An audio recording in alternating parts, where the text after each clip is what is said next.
ঠিক আছে, আমাদের লাইভ মনে হয় শুরু হয়ে গেছে। আমরা আমাদের পাস এন্টারটেনমেন্টের অফিসিয়াল ফেসবুক পেজ থেকে লাইভ এবং ইনস্টাগ্রাম পেজ থেকে হয়ে গেছে আমাদের।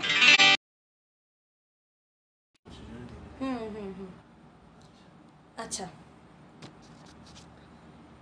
কিছু টেকনিক্যাল গ্লিচের জন্য আমাদের লাইভটা শুরু করতে অনেকটা দেরি হয়ে গেল। আমরা অনেকটা লেট, প্রায় 45 মিনিটস লেট, কিন্তু তার জন্য আমরা ক্ষমা চেয়ে নিচ্ছি আমাদের দর্শক বন্ধুদের কাছে। তো আমরা যেমন লাইভ আসার কথা ছিল আমাদের 6:30 থেকে, আমরা এখন প্রায় 7:15-20 দিকে ঘড়ির কাঁটা, আমরা অনেকটাই লেট কিছু টেকনিক্যাল গ্লিচের জন্য। তো তার জন্য আমরা ক্ষমা চেয়ে নিচ্ছি। এবার আমরা শুরু করছি আমাদের লাইভটা। আমাদের গত যে মানে জুলাই মাসের কত তারিখটা ভুলে গেছি, হ্যাঁ রিলিজ হলো 11 জুলাই, যে কেন যে তোমারে বলি একটি মিউজিক ভিডিও রিলিজ করেছে, যেখানে আমাদের ওয়ান অ্যান্ড অনলি সত্যজিৎ দেবরয় গানটি গেয়েছেন এবং অভিনয়ও করেছেন। আমরা নতুন করে সত্যজিতের অভিনেতা সত্তাকে খুঁজে পেয়েছি সেখানে। তো সেই বিষয়ে আমরা সব মিলিয়েই কথা বলবো, গান এবং অভিনয় কিভাবে মানে কম্পোজিশন নিয়ে। এটি আমাদের প্রিয়মদার দাদু স্বর্গীয় শ্রী সোমেন ঘোষের কথা এবং সুরের উপর আধারিত আর কি গানটা। তো সেই সব শুনবো, গানের ইতিহাস শুনবো, সেই সম্বন্ধে আরও অনেক গল্প হবে, গানও তো অবভিয়াসলি হবে। তো আমরা চলে যাই প্রথমে প্রিয়মদার কাছে, যে আমরা একটু শুরু করি আর কি এই নিয়ে আমাদের গল্পটা। বলো কিছু প্রিয়মদা। বলা বলতে এক্ষেত্রে যেটা প্রথম বলা দরকার সেটা হলো যে সত্যজিৎকে পাওয়া আমাদের পাস এন্টারটেনমেন্ট চ্যানেলের কাছে একটা পরম সৌভাগ্যের ঘটনা। এর আগে অনেকবার বলেছি, কিছু কিছু শ্রোতা বন্ধুরা জানেন অলরেডি যে সত্যজিৎ আমার গুরু ভাই হয়, আমরা একই গুরুর শিষ্য।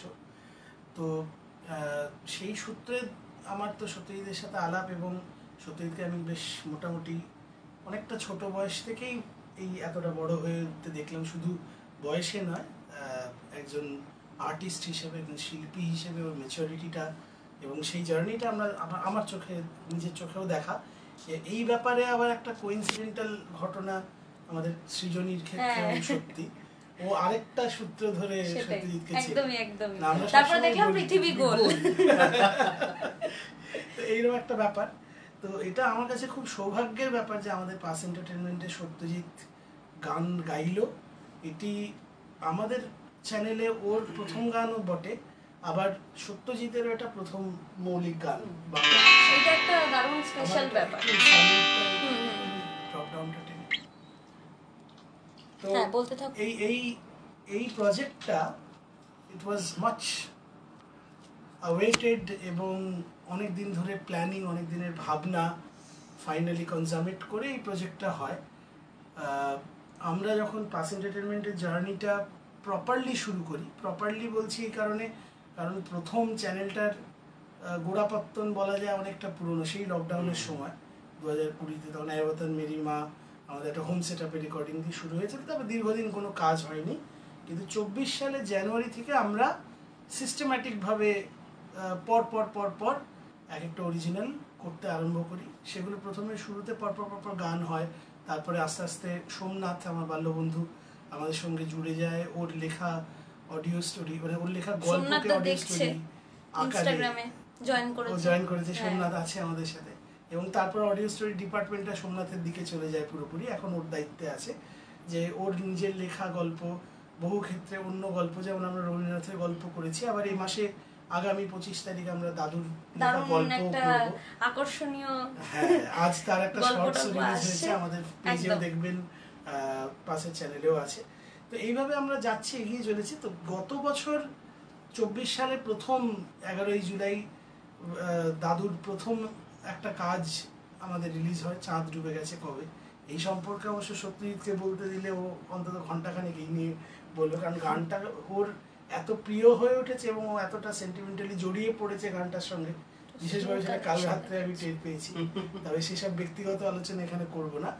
কিন্তু সেইটার পরেই এবছর যেটা করতে পারিনি, এটা খুব আফসোসের জায়গা। কিন্তু দাদুর একটা কোনো কাজ, এবং সেই মাসে দাদুর দুটো টোটাল, একটা গান একটা গল্প, এইভাবে আমরা যাতে এগোতে পারি। তো দাদুর কম্পোজ করা প্রথম গান যেটা আমরা প্রকাশ করেছিলাম চাঁদ ডুবে গেছে কবে, গত বছরের কাজ ছিল। এবছরে কেন যে তোমারে করবো ভাবি, এবং গানটার কথা ভাবা মাত্র প্রথম যে নামটা আমার মনে আসে সেটা হলো সত্যজিৎ দেবরায়। এবার তখন প্রথম ভাবা মাত্র এক ঝলকের জন্য নামটা মাথায় আসার পরে প্রথমেই যে প্রশ্নগুলো মাথায় আসে যে ভেবে তো ফেললাম এটা হবে তো, সত্যজিৎকে এই গানটা গাওয়াবো, সত্যজিৎকে রিকোয়েস্ট করবো এই গানটা গাইতে, আমাদের চ্যানেলে সত্যজিৎ গাইবে, এই অসম্ভব সৌভাগ্যপূর্ণ ঘটনাটা কি ঘটবে আরও, এটা আমার কাছে একটা প্রায় ইউটোপিয়ার মতো ছিল।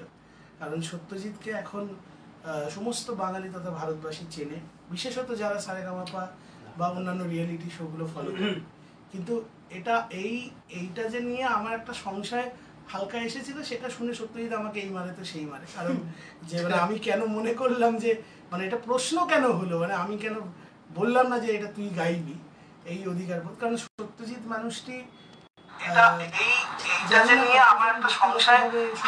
চেনেন, মানে যারা ব্যক্তিগত জীবনে চেনেন তারা তো চেনেনি, কিন্তু যারা পাবলিক ফিগার হিসেবে সত্যজিৎকে চেনেন তাদের এটা বোঝা খুব প্রয়োজন যে একটি মানুষের নাম হওয়ার পরেও, অনেক মানুষের মধ্যে পরিচিতি হওয়ার পরেও তার মধ্যে একটা ডাউন টু আর্থ ভাব থাকাটা সবার দ্বারা সম্ভব হয় না। এটা আমি দেখেছি খুব অল্পেতেই মানুষ কিন্তু খ্যাতির বিড়ম্বনায় বড্ড জর্জরিত হয়ে পড়ে, মানে সামান্য কিছুটা খ্যাতি মানুষের মাথা ঘুরিয়ে দিতে সক্ষম। আজকের যুগে, সোশ্যাল মিডিয়ার যুগে, ভাইরাল হওয়ার যুগে দাঁড়িয়ে খুব সামান্য খ্যাতিও একজন ইনস্টা ইনফ্লুয়েন্সার কেউ বা ইউটিউবে একটু বেশ ফলোয়ার্স হয়ে গেল, সঙ্গে সঙ্গে মানুষের যে রিয়াকশনটা আসে সেটাতে তারা নিজেদেরকে যেরকম একটা ভাবতে শুরু করে, এইটা তো প্রায় একটা সহজাত প্রক্রিয়া হয়ে গেছে। কিন্তু সত্যজিতের ক্ষেত্রে এটা একেবারেই সত্য নয়। Satyajit is a person who is very deeply rooted to the ground. এত গ্রাউন্ডেড মানুষ আমি কম দেখেছি। এবং আমি একদম প্রথমে চট করে ওর বয়স তো মানে খুব বেশি নয়, আপনারা কতজন সেটা বুঝতে পারেন জানি না, ইজ অনলি 20। হ্যাঁ, সবে কলেজের, তুই কোন ইয়ারে যাবে এখন? আমি ফার্স্ট ইয়ারে, কলেজের ফার্স্ট ইয়ারে। ফলে আমার তো ভাবতে সময় একদম বাচ্চা ছেলে, কিন্তু এত কম বয়সে যখন একটা বেশ মানে অনেকখানি পরিমাণ খ্যাতি একটা মানুষ পায়, তখন যেটা হওয়ার সম্ভাবনা থাকে সেটা ওর বেলায় হয়নি। সেটা ওর পরিণতি, ওর ম্যাচুরিটি, ওর হিউমিলিটি, এগুলোর পরিচয় দেয়। He is a very humble person, এটা বলা দরকার। তো মাটিতে শক্তভাবে পা রাখার এটা সবার দ্বারা সম্ভব হয় না। তো আমরা বেশ কিছু বড় পার্সোনালিটি সম্পর্কে এই কথাটা আমরা খুবই আলোচনা করি, তাদের নিয়ে খুব আনন্দ করি যে তারা খ্যাতির শিখরে উঠেও নিজেদেরকে শক্ত রেখেছেন। কিন্তু সেটা তার জায়গায় যেমন একটা ইটস আ ওয়ান্ডারফুল থিং, কিন্তু সেই শিখরের ওঠার মতো মানুষ, সেরকম ব্যক্তিত্ব, সেই বয়স এবং অভিজ্ঞতা সব মিলিয়ে তাদের পক্ষে সেটা যেমন একরকম ব্যাপার। খুবই অল্প বয়সে শিল্প জিনিসটার উপর একটা এই ধরনের দখল পাওয়ার পর নিজের জায়গাটাকে ঠিক রাখা, নিজেকে মাটিতে রাখা, এটা সহজ কথাও নয়। সেই জন্য সত্যজিৎকে প্রথমেই যে জায়গাটাতে আমি ভীষণ মানে ওকে নিয়ে যে জায়গাটা খুব গর্ববোধ করি যে ওর এই গ্রাউন্ডেড থাকাটা, এটা আমার কাছে ভীষণ একটা মানে this I think it has the power to set an example. তো এই বিষয়টা আছে। আচ্ছা, এখানে ইনস্টাগ্রামে সোমনাথ দা জয়েন রিকোয়েস্ট পাঠিয়েছে। হ্যাঁ হ্যাঁ, তো সোমনাথ দাকে একটু জয়েন করে, হ্যাঁ জয়েন করে নেওয়া যাক।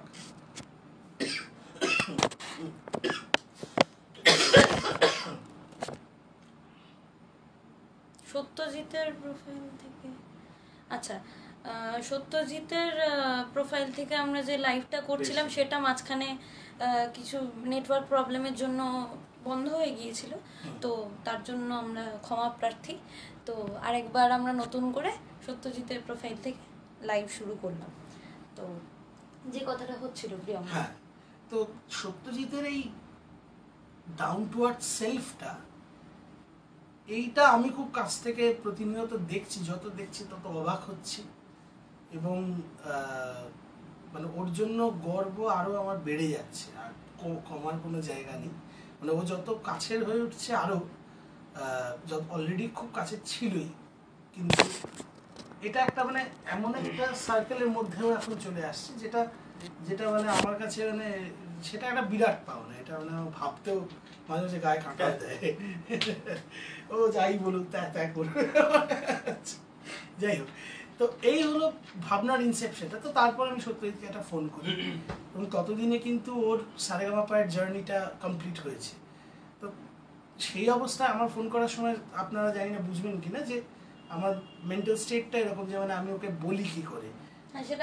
যখন ফোন করলাম ও হ্যালোটা বললো, আরে প্রিয়মদা কি খবর বলো, তারপরে আর মানে আমি আর কোনো বাধা অনুভব করিনি। তারপরে হড়হড় করে বললাম যে সত্যিই মানে এই নরমালটাই এখন নরমাল, যে কেউ কথা বলবে না বা ওই রকম একটা, ওটাই এখন দা নরমালে পরিণত হয়েছে। নরমাল ন্যাচারালি খুব নরমাল যেটা, সেটা এখন আমাদের কাছে ভীষণ অ্যাবনর্মাল সেটা, এবং আমি বলবো এটা সেটা খুব কঠিন। একদম। যাই হোক, তারপরে সত্যজিৎকে পেলাম এভাবে যে ওর প্রতিশ্রুতি পেলাম যে ও গানটা করতে খুবই উৎসাহী। ওকে গানটার একটা ছক কেটে পাঠালাম, শুনলো, কম্পোজিশনটা শুনে ওর ইনস্ট্যান্টলি ভীষণ পছন্দ হয়, এবং তারপরে সেটা এবং পুরনো দাদুর প্রথম গানটা সেটাও গিয়ে শোনে, মানে দাদুর গানের অ্যাপ্রোচটাকে বুঝতে ও যথেষ্ট রিসার্চ করে কাজ করে, এবং দাদুর সম্বন্ধে কিছুটা আলোচনা, দাদুর সম্বন্ধে জানতে চায় মানুষটা কেমন ছিলেন, এই সবটাকে আত্মস্থ করে তারপরে ও ওর গায়কিটাকে ডেলিভার করেছে। সেই জায়গা থেকে ওই জার্নিটাও মানে I am a part of that.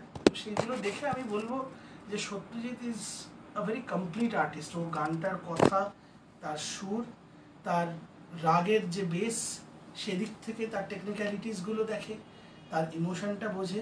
যে মানুষটি গানটা লিখেছেন এবং সুর করেছেন সেই মানুষটিকে বুঝলো, এবং তারপরে এই হোলসাম আন্ডারস্ট্যান্ডিংটা থেকে ও ওর মতো করে গানটাকে ডেলিভার করলো, এবং that came out as a magic.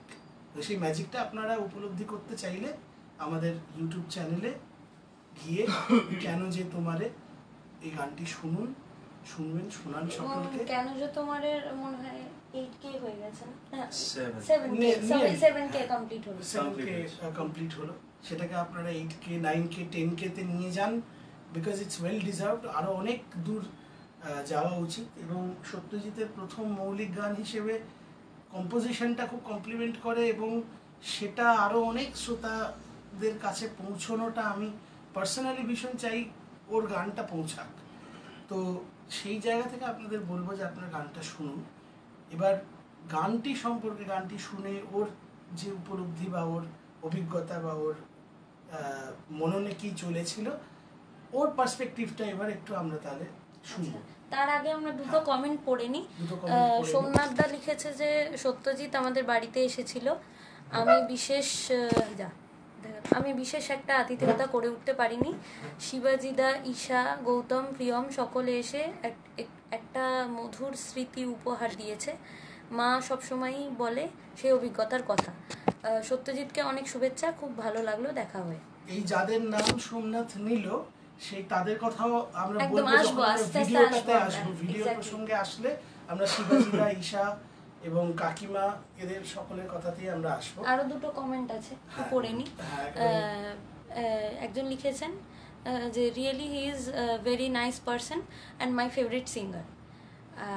আরেকজন লিখেছেন যে he is not only a good singer but also a good teacher. Absolutely, he's actually a wonderful teacher.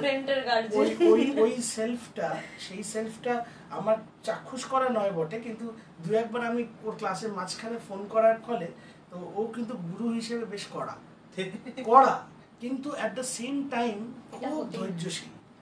He is a wonderful teacher, এটা আমি গেস করতে পারি।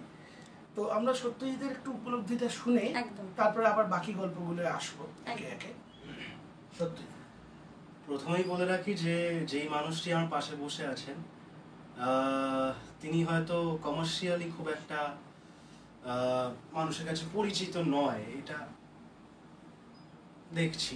তবে এইটুকু বলতে পারি যে আমার দেখা বা আমি খুব একটা বিরাট কেউ নই, এবং যেদিন মনে করবো যে আমি বিরাট একজন হয়ে গেছি সেদিন আমি শিল্পী হিসেবে মরে যাব। সুতরাং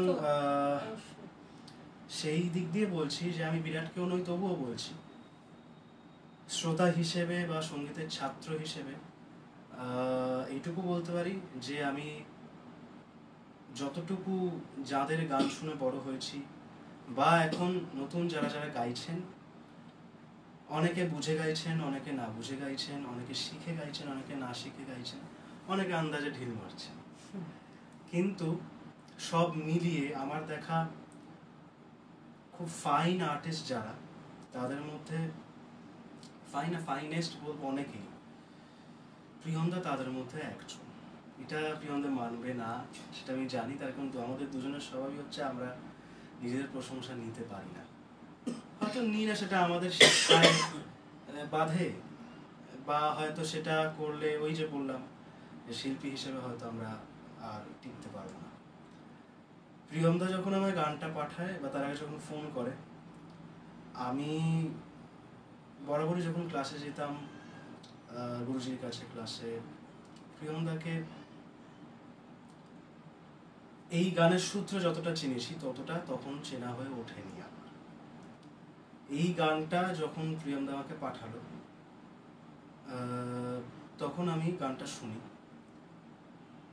আমি প্রথমে ফোনে প্রিয়ন্দাকে বলেছিলাম যে এটা আমি কেন গাইবো, এটা তুমিই গাও, এটা আমি তো গাইতে পারবো না, মানে এটা তো তোমার থেকে ভালো কেউ গাইতে পারবো না। তখন প্রিয়ন্দাই আমাকে জোরজার করে বললো যে না তুই গা, তুই, কেননা আমার মনে হয়েছে যে যে কোনো গান আমরা রেয়াজ করে গাই বটে, কিন্তু বোধ বা উপলব্ধি এগুলো তো রেয়াজ করে আনা যায় না, এগুলো সম্পূর্ণটাই বয়সের ব্যাপার এবং কি কতটা আঘাত পেয়েছে জীবনে সেইটার উপরেই ডিপেন্ড করে। আমার মনে হয় প্রিয়ন্দা এই ব্যাপারে এই দিক দিয়ে আমার থেকে অনেক এগিয়ে এবং অবশ্যই শতগুণ বেটার একজন আর্টিস্ট।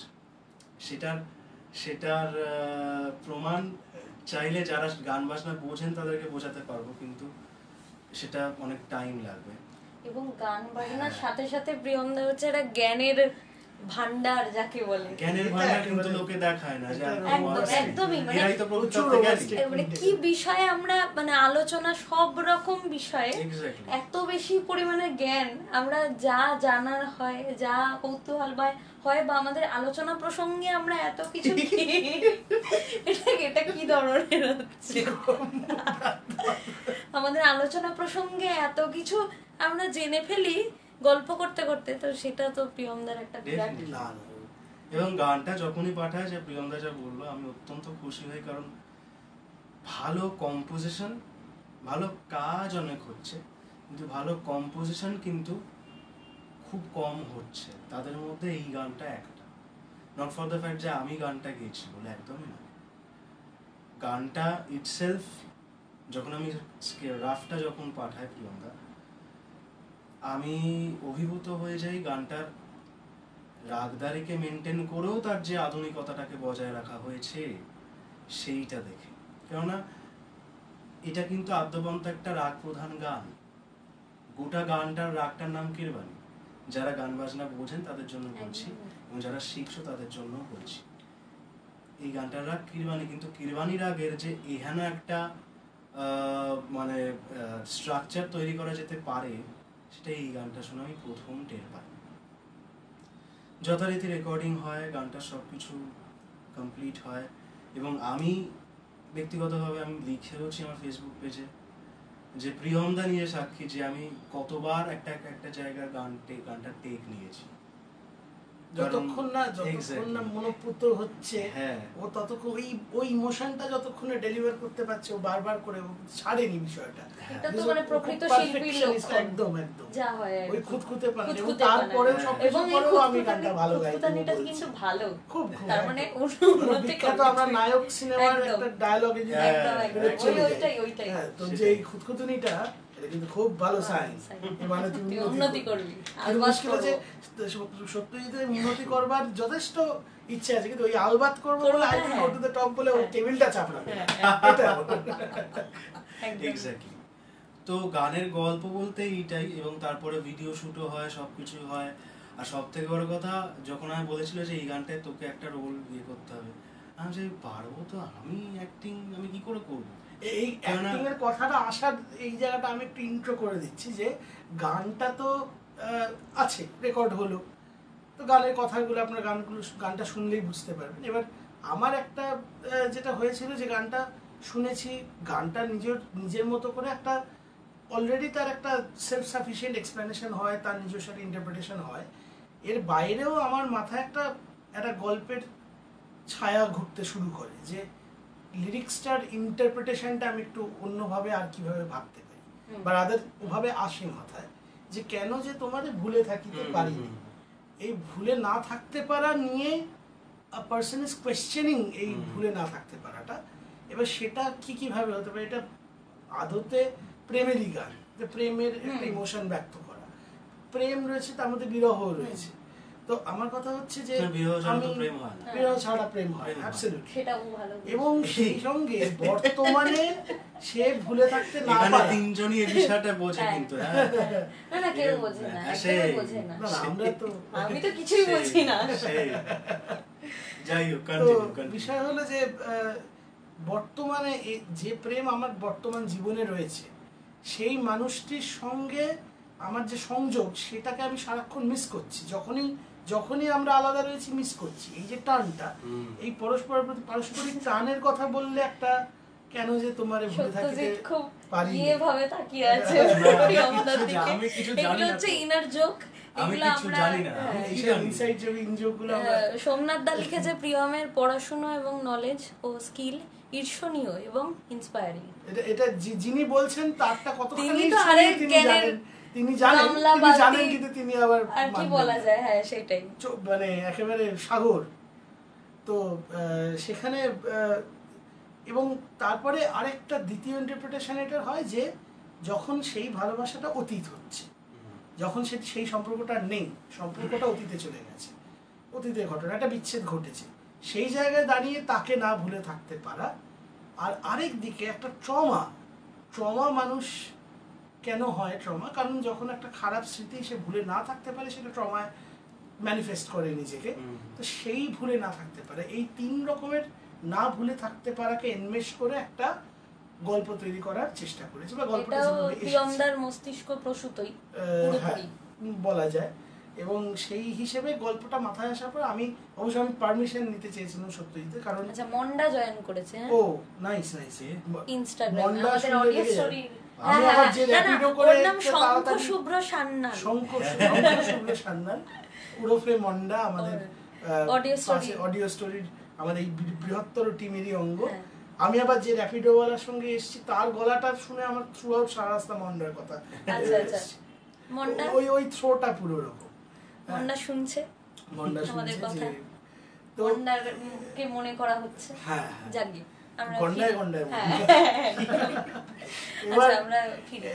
এবং সেখানে ওই গল্পটা যখন মাথায় এসেছে, আমি যখন ভেবেছি যেটা করা যায়, কিন্তু I had to take permission from a number of people. সেখানে তার মধ্যে অন্যতম ছিল সত্যজিৎ, যেহেতু গানটা ও গেয়েছে এবং ভিডিওতে ডেফিনেটলি ওকে ফিচার করা হবে, তো সেই জায়গায় দাঁড়িয়ে এই গল্পটা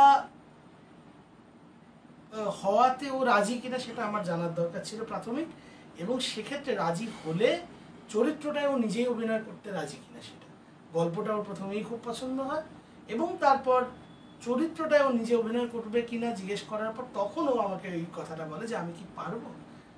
আমার মনে হয় তুই শিল্পী, তুই গায়ক, তুই ইমোট করিস, তুই পারবি। এই ডাউটটা প্রত্যেকেরই আমরা তো আমাদের অডিও স্টোরিতে নিজেরাই অভিনয় করছি, তো কেউই আমরা পটু অভিনেতা না, একমাত্র অভিনয় দক্ষতা এখানে শ্রেষ্ঠ হচ্ছে সোমনাথের। আর আমাদের শিবাজিদার কথা যে বলছিলাম ভিডিওতে, শিবাজিদা, ঈশা, এরা যেমন অভিনয়ের সঙ্গে ডিরেক্টলি যুক্ত, তাদের ক্ষেত্রে সেটা একটা আসে যে হ্যাঁ তারা অভিনয়ের সঙ্গে যুক্ত, কিন্তু আমরা নিহাতি ছাপোষা এবং আমাদের দ্বারা অভিনয় হয় না, কিন্তু তবু আমার মনে হয় যে অভিনয় আমাদের দ্বারা হয় যদি সেটা বের করে আনা যায়। হ্যাঁ, এবং যেহেতু একটু ইন্টারাপ্ট করি, যেহেতু মানে গানটা তো বাচিক অভিনয়, তো সেক্ষেত্রে তো মানে করতে হয় ওই obviously, এবং সেটা কঠিন আরো কঠিন, কারণ শুধুমাত্র ভয়েসটা দিয়ে সমস্ত ইমোশনটাকে বোঝানো বোঝানো ফুটিয়ে তোলা মানে একদম টু মাচ। ওটা ওটা অনেক বেশি কঠিন। তো ওই জন্য আমি সেই কনফিডেন্স থেকে বলছিলাম তুই পারবি। এবং তারপরে যথাক্রমে আমাদের শ্যুটের দিন উপস্থিত হয়। সত্যজিৎ, শিবাজিদা, ঈশা, এরা তিনজন হলো এই গানটির ভিডিওর গল্পের তিনটে মূল চরিত্র।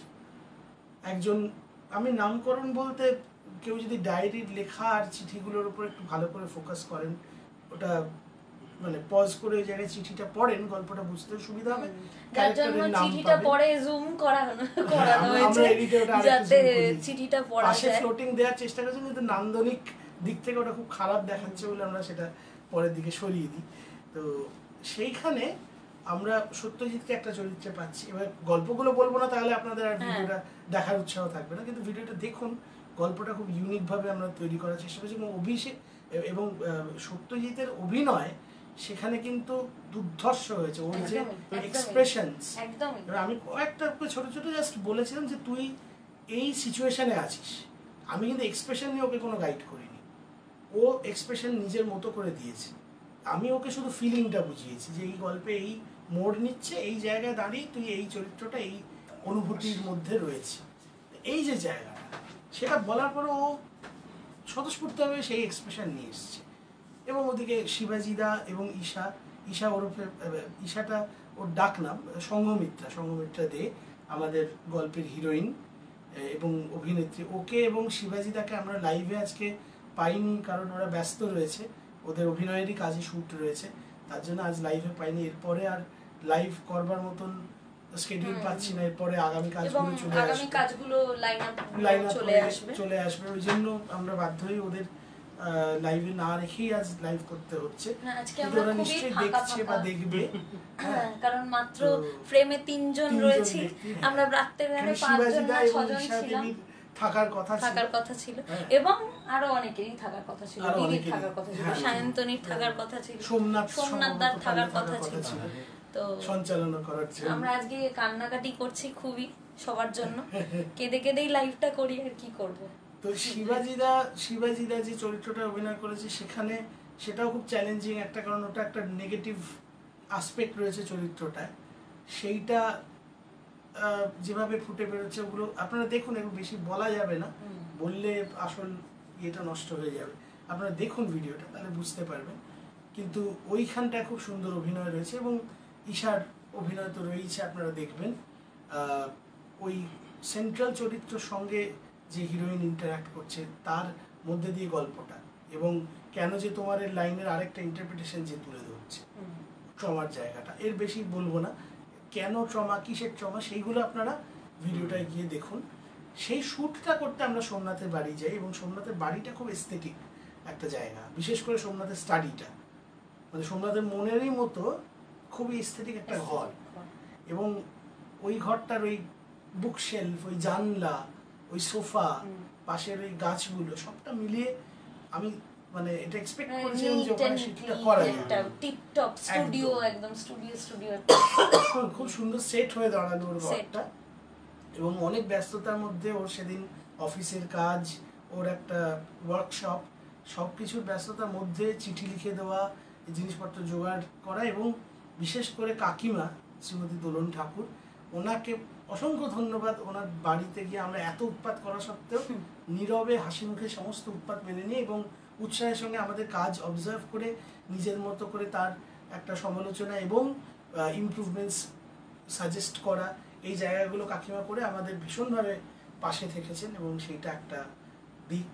আর আউটডোরের শ্যুটের জন্য আমরা নেপালগঞ্জের অনেকটা ভেতরের একটা লোকেশনে গিয়েছিলাম, চতুর্দিকে গরু বাছুর ঘুরছে, পাশাপাশি গোবর, এবং এখান থেকে যে এটা বেশি দূরে নয় সেটা বোঝাই যায় না। হ্যাঁ, সেটা এতটাই চেঞ্জ। ব্রহ্মপুর আর নেপালগঞ্জের মধ্যে একটা বিরাট মানে একেবারেই গ্রাম।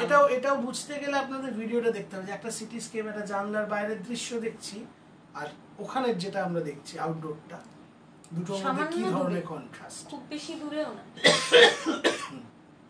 কত 6-7 কিলোমিটার।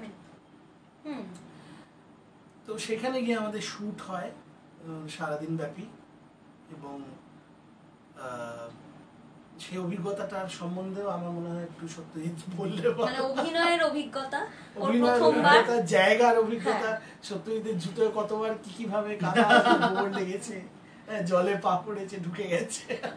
না, সেটা অবশ্য আমাদের সামনে অভিজ্ঞতা, সেটা আলাদা করে নেপালগঞ্জ যাওয়ার প্রয়োজনীয়তা নেই, হ্যাঁ, তা হ্যাঁ, সেটা হ্যাঁ, আমাদের সেটা বাড়ির বর্তমান দুয়ারেই রয়েছে ব্রহ্মপুরের, আমাদের। হ্যাঁ। হ্যাঁ। তো যাই হোক, দুয়ারে কাদা। সত্যজিতের কাছে যাব। সত্যজিৎকে জিজ্ঞাসা করবো যে এই অভিনয়ের অভিজ্ঞতাটা কেমন ছিল এই মিউজিক ভিডিও? অভিনয়ের অভিজ্ঞতা বলতে আমার অভিনয়ের প্রতি কতটা ট্যালেন্ট আমার মধ্যে আছে আমি সত্যিই জানি না, কারণ সেটা আমি শিখিনি। অভিনয়ের প্রতি আমার একটা ইন্টারেস্ট বরাবর ছিল। সেটা ছোটবেলার থেকে খুব যে সিনেমা দেখেছি তা না, কিন্তু আমি বরাবর বড্ড উত্তম কুমার ভক্ত, বা সৌমিত্র চট্টোপাধ্যায়কে বড্ড ওনার সিনেমা বেশ কিছু দেখেছি। এবং তার থেকে বড় কথা হচ্ছে যে খুব কম হলেও কিছু নাটক দেখেছি সামনে বসে লাইভ। তো সেইগুলো দেখে যতটুকু আমার অভিনয় মানেটা কি, অভিনয় কাকে বলে, বা অভিনয় মানেই যে শুধু বাইরে থেকে একটা ফেক অ্যাজ ইফ আমি দেখাচ্ছি যে আমি চরিত্রটা এইটা, সেটা নয়, বরং সেই চরিত্রটাই আমার মধ্যে সেই বিষয়টা, মানে আমি তার মধ্যে ঢুকে যাচ্ছি, সেটাই অভিনয়। তার জন্য আলাদা করে দেখাতে হয় না, কোনো আলাদা করে বাইরের থেকে এক্সপ্রেশন দিতে হয় না, এক্সপ্রেশন ভেতর থেকে আসে। সেই বিষয়গুলো মাথায় রেখে করেছি, এবং যে কারণে আমি রাজি হতে বাধ্য হই সেটা হচ্ছে এই গল্পটা বিষয়বস্তু সেটা আজকের দিনে দাঁড়িয়ে আমাদের জেনারেশনের যারা, মানে আমার জেনারেশন, আমি যে জেনারেশন বড় হচ্ছি, জেনজি ওই হলো সো তাদের কাছে না এটা খুব দরকার মনে হয় আমার, তাদের এই বিষয়টা দেখা এবং বোঝা। আমি একটা কথা বলবো, এটা প্রিয়মদা জানি কতটা সহমত হবে বা সৃজনীদি কতটা হবে। একটা জায়গায় যেটা দেখানো হচ্ছে সিনটা, যে আমি ঈশার গালে হাত দিই এবং সে ট্রমাটাইজড হয়ে বেরিয়ে যাচ্ছে, বাট আমি তাকে মনে রেখেছি, ইনফ্যাক্ট সে আমার মনে রেখেছি। তাহলে আমার প্রশ্ন হচ্ছে যে প্রেম তো একটা মানুষকে না ছুঁয়েও করা যায়। প্রেম মানে কি একটা মানুষকে ছুঁতে হবে, তার সঙ্গে অন্তরঙ্গে মিশতে হবে? তো নয়। সেটা হতে পারে প্রেমের একটা, আমি মনে করি খুব সামান্য একটা অংশ। প্রেমটা কিন্তু পুরোটাই মানসিক এবং অনুভূতির জায়গা থেকে আসে, সেটা কখনোই শারীরিক হতে পারে না, সেটা অন্য একটা অ্যাঙ্গেল থেকে হতে পারে। কিন্তু মূলত প্রিয়মদা যেহেতু সাহিত্যের লোক, আমিও খানিকটা একটা বছর পড়েছি সেটা নিয়ে, যে কজন সেই বিষয়ে লিখেছেন তাদের প্রত্যেকের একটাই মেন কথা, মেন বক্তব্য, যে প্রেম মানে হচ্ছে সেটা মনের টান, এবং সেটার মূল জায়গাটাই হচ্ছে আমি কতটা তাকে মিস করছি।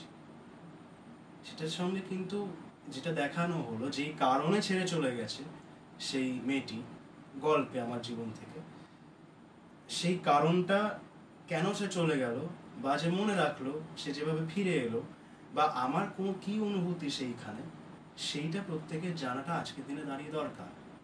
এটা আমি মনে করি, আমি জানি কতজন আমার সঙ্গে সহমত হবে, কারণ আজকের দিনে দাঁড়িয়ে প্রেম ইজ বিকামিং ভেরি মাচ মানে শারীরিক রাদার দ্যান মানসিক। সেটা কতজন সহমত হবে আমি জানি না, কিন্তু এইটা আমার হরমোন বেশি হয়ে যাচ্ছে, বাট এটা ফ্যাক্ট। আর একটা কথা বলতেই হবে যে অভিজ্ঞতাটা যাকে ঘিরে, এই মানুষটাকে ঘিরে, আমি তো আগেও বলেছি এবং কাজের সময়ও আমি দেখেছি অ্যাজ আ ডাইরেক্টর, যখন দেখাচ্ছিল যে কিভাবে করতে হবে এক্সপ্রেশন কি নাকি, ঈশাকে, শিবাজিদাকে, আমি অবাক হয়ে গেছি যে একটা মানুষের ভেতরে এত ট্যালেন্ট থাকে করতে। কি সিরিয়াসলি, মানে কি পারে না, একাধারে একজন কি পারে না, সাহিত্যের একজন প্রফেসর, কিন্তু এটা যারা জানেন না আমি বলে দিচ্ছি, এই মানুষটি কিন্তু ইংরেজির প্রফেসর, একদম। সেই সাথে সাথে একজন সঙ্গীত শিল্পী, music composer, music director and lyricist, তাছাড়াও একজন অনবদ্য অভিনেতা। মানে এটা কি একটা, মানে তুমি কি ইয়ার্কি মারছো নাকি? কি বলছে, হ্যাঁ অভিনয় করলুমি না কি? আরে তুমি অভিনয় করলে সেটা তো আমরা বুঝবো, আরে সব তো ব্যাপার তো তোরা তোমাকে বোঝ, বুঝতে হবে। আবার সেই তো টুপির এটাই নিচে লুকিয়ে টুকিয়ে যে পড়ছে। এই গানটি ৭,০০০ ভিউ হয়েছে বটে, আমি এইটা বলবো যে আমি ভীষণ খুশিও নয়, কম খুশিও নয়, খুশি। কিন্তু এই গান আরো সংখ্যাটা আসলে বড্ড মানে বিতর্কিত আর কি, বিতর্কিত, মানে সংখ্যাটা মানে দেখে ভালোও লাগে, আবার কিন্তু মনে আরেকটু বাড়লে হ্যাঁ, ভালো সে তো- হতো। আমাদের সাতের জায়গায় 70,000-এর এক্সপেকটেশনটা ছিল ছিল, আমার কারণ সত্যি দাদুর কথা বলছি, ওর কম্পোজিশনটা গায়কী এবং ওইরকম হ্যাঁ আমার কথা এক্স্যাক্টলি, আমি গায়ে ওর দিই না, গায়কিটা সকলের আমার কথা আমি অভিনয়। বাদে দিচ্ছি। এই গানটা যেই গাইতো, প্রিয়মদা যদি গাইতো, আমার মনে হয় এটা যথেষ্ট ভাইরাল হওয়ার যোগ্য এবং সেটা হওয়াটা স্বাভাবিক বলে আমি মনে করেছি। না, আমি সত্যজিৎ যেভাবে গেছে আমি একদমই পারতাম না। সেটা অন্য ব্যাপার, যাক এই ঝগড়াটা পরে হবে। আমি বলছিলাম যে ভাইরাল হওয়ার যে ব্যাপারটা, সব কন্টেন্ট ভালো হলেও যে ভাইরাল হয়, মানে এটা নিয়ে একটা এটা তো গোটা আছেই। চ্যাপ্টার হতে পারে, এটা হ্যাঁ, নিয়ে হ্যাঁ। আমরা কিছু বলতে চাই আর না। কিছু বলবো না। যাই হোক, একটা মানে আমার অনুরোধ এটা প্রিয়মদার কাছে, যে সত্যজিতের কাছে তো শুনলাম সবটা, আরো শুনবো আমরা। তার আগে আমরা আর কি জুলাই মাসটা, গোটা জুলাই মাসটা আমরা দাদুর মানে স্মরণে আর কি, দাদুর লেখা গল্প এবং গান আমাদের গোটা জুলাই মাস জুড়ে রিলিজ হবে, মানে হচ্ছে আর কি। সামনে গল্প রয়েছে দুটো একসঙ্গে। তো প্রিয়মদাকে জিজ্ঞাসা করব যে দাদুর রচনা আর কি এই গানটা, তো দাদুর মানে দাদুর মানুষটা কেমন ছিলেন খানিকটা, বা দাদুর এই লেখা বা দাদুর কম্পোজিশন, এইগুলো তো তুমি ছোটবেলা থেকে বেড়ে উঠেছো দাদুর একেবারে মানে খুব কাছাকাছি ভাবে, একেবারে আমার বেস্ট ফ্রেন্ড ছিলেন দাদু, মানে দাদু নাতির সম্পর্কের থেকেও তোমার বেস্ট ফ্রেন্ডের সম্পর্কটা একদমই। বেশি দাদু টেকনিক্যালি আমার বন্ধুই ছিল। এক্স্যাক্টলি। তো সেই দাদুর সম্পর্কে কিছু জানতে চাইবো, যাকে আমরা খুব মিস করছি এই মানে দাদুর গান এবং গল্পের সময়গুলোতে, রেকর্ডিং এর সময়, এবং মানে গল্পের রেকর্ডিং এবং গানের তো অবভিয়াসলি, এবং প্রিয়মদা তো মানে এটা তো বলার অপেক্ষা রাখে না।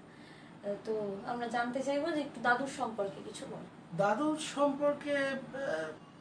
সম্পর্কে বলাটা আমার কাছে খুব কঠিন এবং খুব সহজ।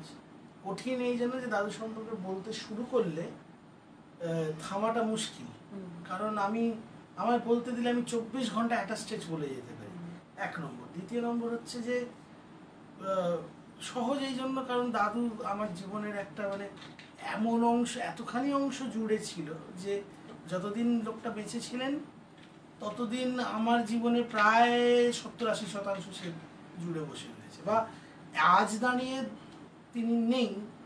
21 সালের 8ই মে দাদু গত হন কোভিডে, তারপর থেকে আজ প্রায় 4 বছর কেটে গেছে, 4 বছর কয়েক মাস। তো একটা দিন এখনো যায় না যেখানে দাদুর মেনশন হচ্ছে না, করা হচ্ছে না, মানে দাদুকে উল্লেখ করতে পারছেন। দিনে অন্তত 17 থেকে 18 বার দাদুর কথা ওঠে, কোনো না কোনো বসে খেতে এত লাইভলি ছিলেন, এত প্রাণবন্ত, এত ফুল অফ লাইফ, এত সবকিছুর মধ্যে ইনভলভ, এবং সমস্ত একটা জীবন যাপনের যে বিভিন্ন দিক, তার প্রত্যেকটা সংক্রান্ত জায়গায় একটা করে দাদুর একটা কোনো ঘটনা জড়িয়ে, বক্তব্য, কথা, ফিলসফি, কিছু না কিছু জড়িয়ে। তা আমার মানে স্মৃতির একদম মানে গোড়ায় যদি যাই, যেন জ্ঞান হওয়া অবধি।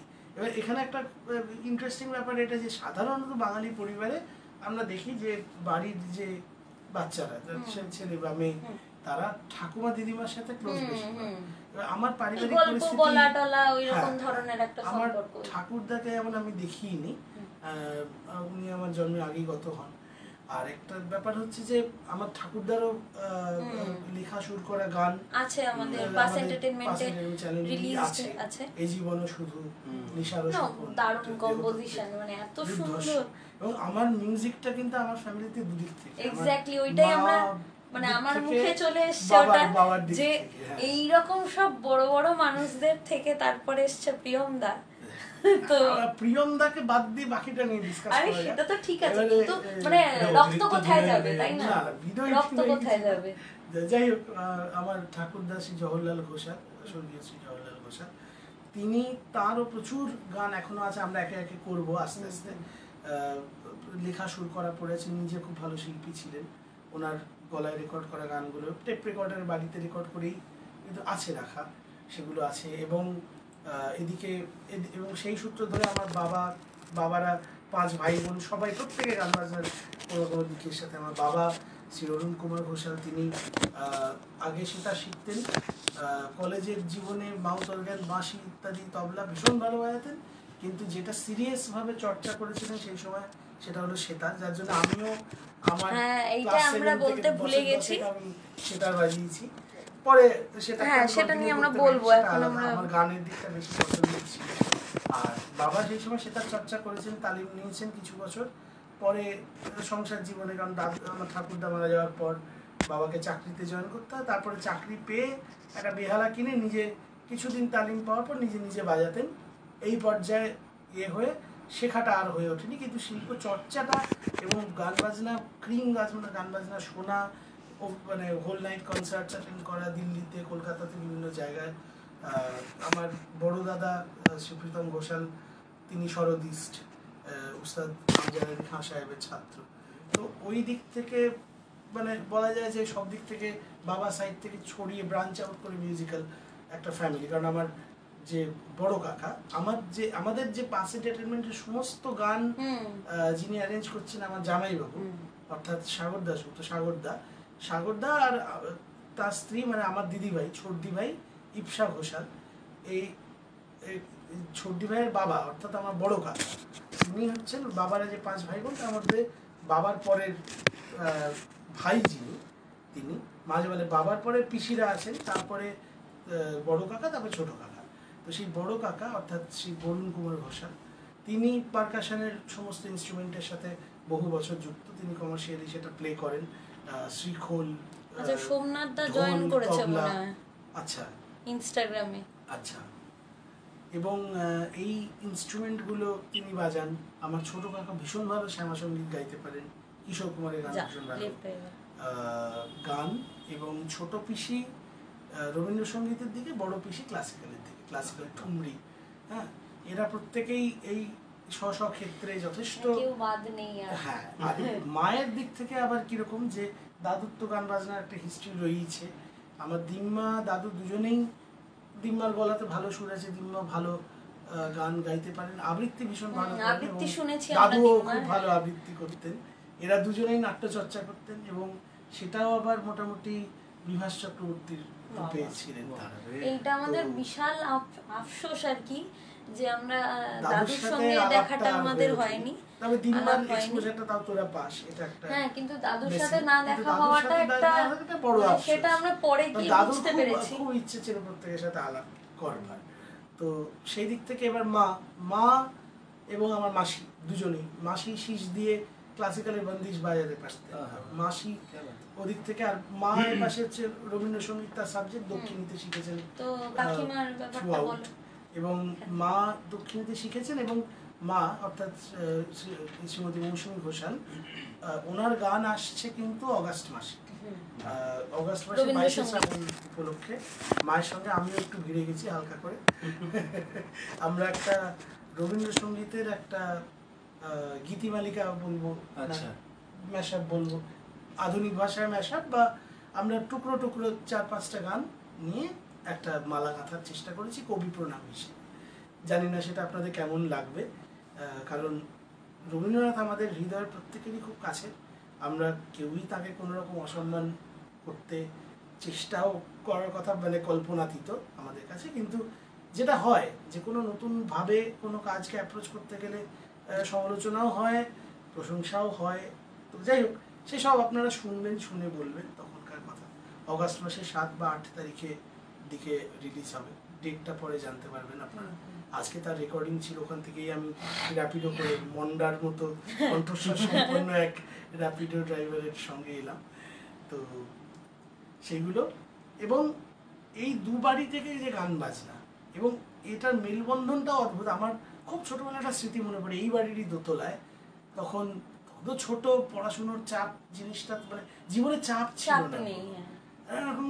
পড়াশোনা সন্ধ্যাবেলা বা পড়তে বসেছি, পড়েছি। তখন বিশেষত ছোটদের চাপটা ছিল না। এখন বাচ্চাদের একটা মানে প্রেসার কুকার রেখে, যে আমার বোনও খুব ভালো গান গাইতে পারে, কিন্তু সেটা মানতে চায় না। ও এবং পিয়ানো সেটার শিখেছে, একটা ভায়োলিন শিখেছে। সাংঘাতিক এখন নিদর্শন animation আছে করছে, হ্যাঁ, আমাদের গান, রাত্রের এর গানে, আগের গানটা। যেটা এটা খুবই সবাই প্রশংসা শুনতে পেয়েছে পারবে। প্রচুর মানুষের থেকে। প্রতীতি ঘোষাল আমার বোন। তো বোন তখন জন্মায়নি এরকম দোতলায় ওখানে তখন মানে এক পর্দা ওরা সন্ধ্যাবেলা হাওয়া দিচ্ছে, মাদুর পেতে আমার বাবা আর আমার দাদু, অর্থাৎ জামাই এবং শ্বশুর মশাই দুজনেতে গান বাজনা হচ্ছে, আমরা সব ঘিরে বসে শুনছি।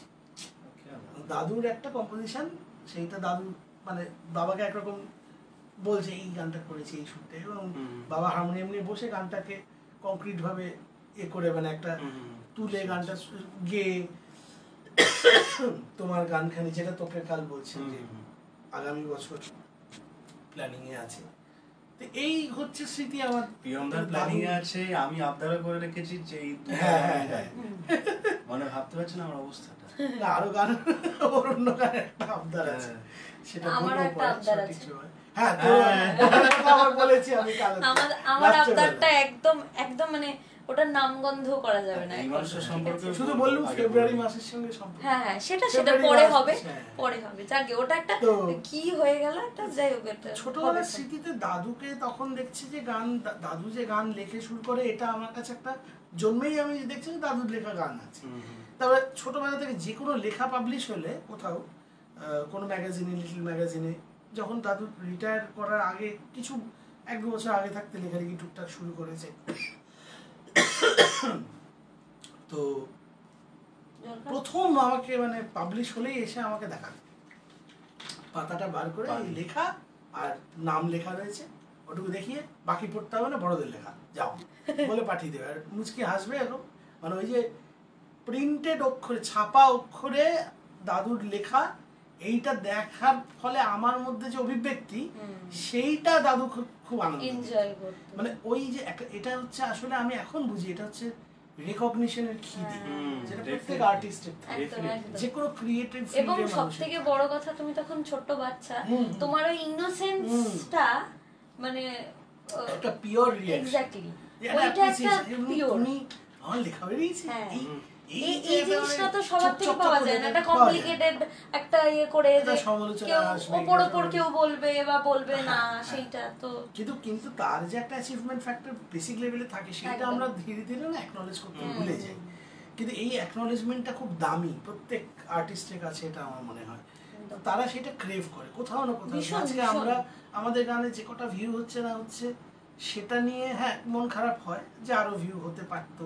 আমরা জানি আরো ভিউ পাওয়ার যোগ্য একটা কোনো সার্টেন কন্টেন্ট, কিন্তু তার বাইরেও একটা জায়গা থাকে, সেটা হচ্ছে যেমন যেটার দিক থেকে আমরা ব্রাত্যের গানে বা কেন যে তোমার সত্যজিতের গানে আমরা খুব স্যাটিসফাইড। প্রচুর মানুষ শুনেছেন, মন শুনেছে এবং জানিয়েছেন, মানে খুব ইলাবোরেটলি সমালোচনা করে বলেছেন। এবং আমাদের কাছে সমালোচনা মানে সম-আলোচনা, হ্যাঁ সমালোচনার মানে এখন সমালোচনা মানে সবাই জানে, অধিকাংশ বাঙালি বোঝে নেগেটিভ একটা কনোটেশন জুড়ে, কিন্তু ক্রিটিসিজম যে কোনটা আলাদা, তার মধ্যে পজিটিভ নেগেটিভ সব মিলিয়ে ওটা একটা পর্যালোচনা, একটা আলোচনা, ক্রিটিক্যালি অ্যাপ্রিশিয়েট করে অ্যাবসলিউটলি। তো সেই জায়গাটা আমরা খুব চাই যে এটার মধ্যে আমাদের কোনটা ভালো হলো, কি ভালো করলাম, সেটাও জানতে চাও, যে তার একটা স্বীকৃতি যে হ্যাঁ বাবা তুমি এই জিনিসটা খুব সুন্দর করেছো, এইটা আমরা চাই সবসময়। তো সেই পাওনাটা বোধহয় দাদুর কাছে ওইটা ছিল। তো সেই হিসেবে আমি দেখছি। তারপর চাঁদ ডুবে গেছে কবে, তো আমার বড় বয়সে শুরু করা, এগুলো তার অনেক আগে করা। তো যেটা সত্যজিৎ গাইলো কেন যে তোমারে, সেটা মানে আমি তো রাগরাগিনী কিছু বুঝিই না। আমি তো গান শেখা তো অনেক পরে হয়েছে, ক্লাস 7-এ, সেটা শেখারও অনেক আগে, কারণ আমি 3-4-এ পড়ি, সেই সময় আর কি দাদু বাবা হারমোনিয়াম নিয়ে গাইছি। তো কিরওয়ানি সম্বন্ধে আমার কোনো আইডিয়া নেই। আমাকে বলা হলে এই গানটার নোটগুলো যেমন আছে, এইটা হচ্ছে রাগ কিরওয়ানি। দাদু একটা পন্থা সেই সময় করেছেন, এখন এটা খুব প্রচলিত দেখা যাচ্ছে যে রাগের সঙ্গে গানকে অ্যাসোসিয়েট করে তুলনামূলক যারা অতটা গভীরে ক্লাসিক্যাল শিখছেন না তাদেরকে যারা বেসিক আইডিয়া, সেইটা কোন সময় দাদু তখন করেছিল, ওই যে মানে Bengal thinks to India thinks টুমোরোর মতো ব্যাপার, যে ওই সময় দাদু করে এখন চতুর্দিকে সকলে সেই মেথডটা অ্যাপ্লাই করছে দেখছি। হয়তো পুরনো মানুষরা এরকম মানে আমরা তো জানি না, বহু পুরনো মানুষরা হয়তো এইভাবেই ইয়ে করেছেন, হয়তো যেটা পরে একটা দাদু এরকম বিভিন্ন হয়েছে। গান দিয়ে বোঝাতো, তো সেই তার মধ্যে যেমন কিরওয়ানিতে এটা ছিল, যে গানটার কথা একটু আগে বললাম যে তোমার গানখানি অশ্রু ভরা রাতে, ওটা শিবরঞ্জনের বেসিস আছে, শিবরঞ্জনের যোগ, রাগ যোগ। হ্যাঁ, তো এই জায়গাগুলো আছে আর কি। ফলে আমার দাদুকে ওভাবে দেখাটা একটা খুব অর্ডিনারি মান্ডেন এক্সিস্টেন্সের মধ্যে একটা লোক ক্রিয়েট করে চলেছে সব কিছুর মধ্যে। সে সংসার করছে, বাজার করছে, দোকান করছে, আবার সে গানও লিখছে। অফিস, দাদু তো অডিট অফিসার ছিল, মানে আর 5 জন আন্দামান গেলে আমরা কদিনের জন্য যাই, 10-12 দিন। দাদু সস্ত্রীক আন্দামান, মানে আমার দিদিমাকে শুদ্ধ গিয়ে 1.5 মাস আন্দামানে ঘুরে এসেছে, রেস্ট্রিক্টেড জোনস ঘুরে এসেছে অডিটের থাকার জন্য। তা সেই রকম একটা ঘ্যাম লোক বলতে গেলে, অডিট অফিসার সব মানে ভীষণ কুল লোক, অডিট অফিসার মানে কিন্তু ছবিটা সেটাকে দেখলেই লোকে ভয় পায়। ভীষণ কুল লোক আবার ছিলেন আমার দাদু। দাদুর ওই ছবিটা দেখলে কেউ বিশ্বাসই করবে মানে না। তাকে কেউ ভয় পাবে এটা ভাববে না, কিন্তু অডিট অফিসার হিসেবে যখন যাচ্ছে সেখানে সব মানে তটস্থ। তটস্থ। অডিট অফিসে অডিটের জন্য কারণ একটা ভুল হলে সেখানে তো ওদের ইয়ের ব্যাপার বিরাট, সেইগুলো আছে সেখানে। সেই রোলটা সংসার জীবনে সে বাবা, স্বামী ইত্যাদি বিভিন্ন দাদু এবং রোলটা নিয়ে কি বলবো সংসার না? জীবনের একটা দাদু ছোট গল্প অংশ বলতে পারা, তারপর তো বুঝলি আমাকে তো ডাম্বেল বলে ডাকা হতো, হ্যাঁ তারপর বুঝলি ডাম্বেল, তারপর তো ডাম্বেল সাইকেল নিয়ে যাচ্ছে, এই দিয়েটা শুরু করলে কিচ্ছু জানে না, তারপরে কিচ্ছু কি জানে বলবে না। আমি একটা গল্প একদম শোনা, গল্প বলো, কত নতুন গল্প বলে, সব তো স্টক ফুরিয়ে যাচ্ছে।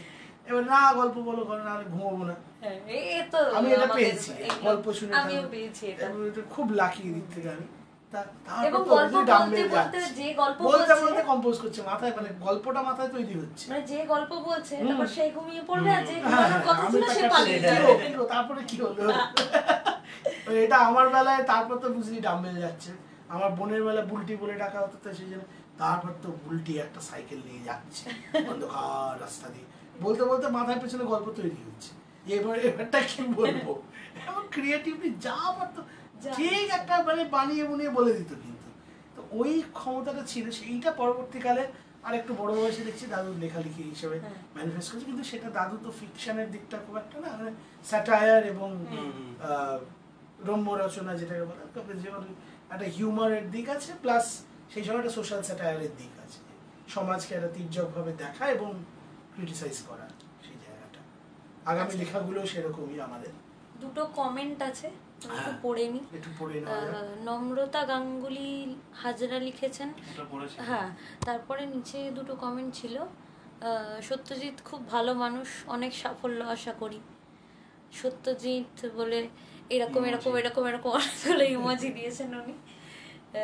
তো এই আর কি। আচ্ছা, আমরা তাহলে সত্যি শুভাকাঙ্ক্ষী প্রচুর। হ্যাঁ, প্রচুর প্রচুর। প্রচুর। এবং ভালো মানুষ, Introduce. ভালো ভালো শিল্পী এবং ভালো মানুষের শুভাকাঙ্ক্ষী তো আমার একটা ঘটনা মনে পড়ছে, এটা বলা দরকার। তোর তোর নাচের ক্লাসের ওখানে যেখানে গিয়ে আমি মানে জানলাম যে সত্যি যাচ্ছে যে এইখানে আবার সেটা সেটা আছে। আবার। না, ওটা তো বলতেই হবে। কোনটা? আমাদের বিধানপল্লীর ওখান থেকে গিয়ে কামডহরি এলাকায় হ্যাঁ, বল তারাচাঁদ পাড়ার ক্লাবটা ওখানে, বালক বালক সমিতি, সমিতি, হ্যাঁ। আর ওর পিসির বাড়ির ইয়ে। তো ও অতখানি গান বাজনাতে এতদূর এগিয়ে যাওয়ার পরেও সে পিসির বাড়িতে পিসির ডাকে কিন্তু গিয়ে তার পাড়ার ক্লাবের এবং মানে পিসির মানে- বাড়ির পাড়ার ক্লাবের এতে গান গাইতে ওরা কোনো অসুবিধা হয় না। অসুবিধা হয় না। এটা এটা এই বলছি না, ওই এই গুণগুলো।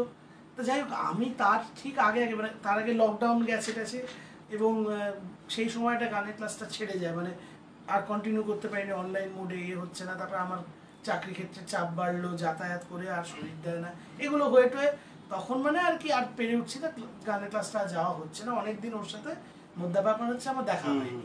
তা তার আগে আমি ওর গলা শুনছি, ও তোর তো ব্যাচও আমার চেঞ্জ ব্যাচ চেঞ্জ হয়েছে। তো তোর তুমি ব্যাচ তারপরে চেঞ্জ ছিলে। হওয়ার আগে তোর মানে তোর ব্যাচও চেঞ্জ হয়েছে, গলাও চেঞ্জ হয়েছে। তোর ব্যাচ চেঞ্জ হওয়ার আগে আমি তোর আনচেঞ্জড গলা শুনেছি, কারণ তখন সত্যজিৎকে বাচ্চাদের গলা, In an আমি যখন unchanged শুনেছি, form. Unchanged form also, exactly. একটু বলি, হ্যাঁ। সেটা হচ্ছে যেহেতু আমি যেখানে নাচ শিখি, আমার আন্টি সত্যজিতের পিসি হয়, তো ছোটবেলা থেকে আমি সত্যজিৎকে চিনতাম টিন টিন বলে, ঠিক আছে? তো সত্যজিতের নাম জানতাম না, জানতে পেরেছিলাম ওই স্টেজে যখন গান গাইতে Announcement হয়েছে, সময়। হ্যাঁ। তো ওই কাকু আর সত্যজিৎ একসাথে এক স্টেজে গান গাইতো, আর ওই আমরা চেঞ্জ করতে যেতাম প্রোগ্রামের মাঝখানে, আর ওরা গান গাইতে উঠতো। আর সেইখানে ছোট্ট সত্যজিৎ, আমিও ছোট্টই ছিলাম তখন, তো সে মাইক্রোফোন নিয়ে এরকম একটা এম্বারেস হয়ে গান গাইতো। সে এত বড়, এবং ওর কি বলবো, ওর গান তো আমরা আগেও শুনেছি, ছোটবেলা থেকেই শুনছি ওর গান। ওর পরিশ্রম সাথে এই চেঞ্জটা, এবং ওর কি বলবো, রিয়াজ কিন্তু তখন ওরকমই করতো না, প্রবল রিয়াজ করতো। ছোট্টবেলাটার কথা বলছি। ও একেবারে ছোট? হ্যাঁ ছোট, আমি ক্লাস 5 এরটা বলছি, হাফ প্যান্ট পরে। 5 হ্যাঁ ওইরকম। তো আমি বলছি যে ও বড় হওয়ার পর, পরিণত হওয়ার পর, শিল্পী হওয়ার পর, তো তারপরে ও যখন সারেগামাপা বা তার আগের কথাই বলছি, ওর যে চেঞ্জটা বা ওর যে ওই তথাকথিত আমরা যেটাকে এখন সাফল্য বলে মেনে নিই, যেটাকে মানুষের কাছে পৌঁছানো বা মানুষ টিভিতে দেখতে পেলেই যে সাফল্যটা আসে, তাছাড়া আসে না, এরকম একটা ব্যাপার। হ্যাঁ একদমই। তো সেইটা কোথাও না কোথাও গিয়ে তো মানুষের কাছে পৌঁছানো, এটা তো ঠিক কথা। তো সেইটা দেখবার পর আমরা তো অনেক দিন ধরে দেখছি ওকে, তার জন্য ওই যে একটা আনন্দ, ইভেন আমার মা, দিদি, বাড়ির সবাই এবং সকলেই, ওইটা একটা খুব আনন্দের ব্যাপার যে ওকে ছোটবেলা থেকে এভাবে দেখে ওর পরিশ্রম এবং ওর সত্যবসায় নিষ্ঠা থেকে আলোচনা করেছি, তারপর দেখছি যাচ্ছে ওইটা একটা অন্য আনন্দ, এই জার্নিটা একটা অদ্ভুত, সেটা বলতেই হবে একদম পিতৃত্ব সুখের মতো একটা অদ্ভুত আনন্দ। না বিষয়টা না অ্যাকচুয়ালি কি হয়েছে, আমার তো গুরু ভাই আমার পাশে বসে একসাথে অনেক গল্প করতে পারে, আমার গানের ক্লাসে ঝাল লাগতো, তো মনে আছে ঝালো বাবা, গুরুজি একটা খুব সুন্দর নোটটা লাগালেন, ঝাল লাগা এই জিনিস শুধুমাত্র ওই ইনার জোক। হ্যাঁ, তো ওইগুলো হচ্ছে। তো তখনকার সত্যজিৎ হাসি হাসি মুখে হাফ প্যান্ট পরে তুখর রেয়াজ হতো, এমনি চুপচাপ লাজুক একটা ছেলে বসে আছে। হোমওয়ার্ক গুরুজি যখন ধরতে, হোমওয়ার্ক বলতে কে কি রেয়াজ করে, সব আমরা হচ্ছে ইন্দ্রপতন, কেউ পাচ্ছি না, প্রতিদিনই জয়েন করেছে। তাই আই শাবাশ, ইনস্টাগ্রামে বনুয়ায় বনুয়ায়। তো সেই এতে এবার তখন তারপর ওর বেলায় এলো, ফাটিয়ে গেয়ে দিয়ে বেরিয়ে গেল, এবং গুরুজি যাতে বাহ বাহ এরকম একটা বলতে, হ্যাঁ ওনার ওই বাহটা শোনাটা একটা ব্যাপার। তো সেই সত্যজিৎ তখন পাতলা গলার সত্যজিৎ। তারপরে আমি কিছু জানি না, দেখাই হয়নি মাঝে, আমি গেছি বালুশালীতে তোর নাচ দেখতে, আমি তো জানিও না যে সত্যজিতের যে ওই কানেকশনটাই জানি না। তারপরে তোমার ওর সঙ্গে না মাঝে কোনো দেখা হয়নি, না কোনো দেখাই হয়নি। আমি রিকশা থেকে নেমে চেঞ্জ হয়েছে, আমি মনে হয় প্রথম কথা বলেছিলাম, তার আগে তো কথাই হয়নি, দেখতাম ও গান গাইতো আর ও দেখতাম ও লম্বা চওড়া হয়ে গেছে, আর গলাটাও চিনি, আমি জানি না। আমি গলিটা দিয়ে ঢুকছি, আমি শুনতে পাচ্ছি একটি অত্যন্ত পুরুষালী এবং খুব আকর্ষণীয় কণ্ঠের কোন শিল্পী। না না কোনো বাড়াবাড়ি না, এবং সে তোমার ভুবনে ফুলের মেলা একটা, আর ওই বল ছাই পড়ে আছে হায়, ওই হায়ের ওই জায়গাটা একটা নিল না।